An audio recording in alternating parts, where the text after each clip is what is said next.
schnurrt der Papi Schnützli und schnützt in sein blaues Nastuch.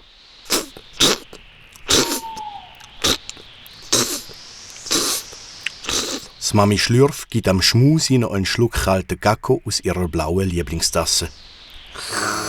Schlaf ganz, ganz gut, Schmusi-Schatz. Alle kuscheln sich ganz nah aneinander und streicheln sich und küssen sich und schmüseln. Dann ziehen sie ihre Köpfe ein und klappen die Ohren ab. Das Schmusi kann aber noch nicht schlafen. Ganz kribbelig ist es und gewundrig. Grosspapi, wie lässt denn der Mondmonster verschwinden? Nie darfst, wenn's grad Vollmond ist, aus dem Nest du gucken. Weil sonst gehst, grad so wie bist, raus auf den Rücken. Warum denn? Weiss auch nicht. Hat der Grosspapi nur noch geseufzt und grad angefangen zu schnarchen. Das Schmusi ist noch kribbliger und noch gewundriger geworden. Warum darf ich denn den Vollmond nicht anschauen? Ich will aber. Das Schmusi hat es vor lauter Gewunder nicht mehr ausgehalten. Das Säuferli ist es durchs Loch vom Nest rausgeklettert. Immer weiter und weiter. Schon hat es die grosse gelbe Lampe am Himmel sehen. Das muss der Vollmond sein. Hat es gedacht und ist noch ein bisschen weiter gekräsmet. Und noch ein Stückchen.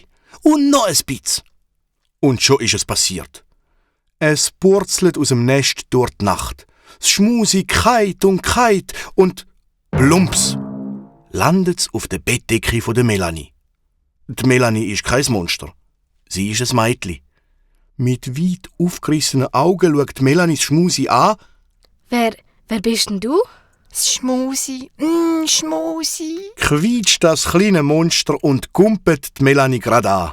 Es drückt sein Gesicht ganz fest an die Melanie und gurrt und schnurrt und schmatzt und küsst sie ab. Es kann ja nicht anders. Die Melanie streichelt Schmusi. Sie findet es total herzig. Und schmüseln tut Melanie auch gern.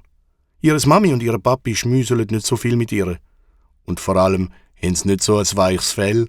So ein Plüschtierli wie du habe ich mir schon immer gewünscht. Schmusi, Schmusi. Ist das dein Name? Schmusi? Schmusi.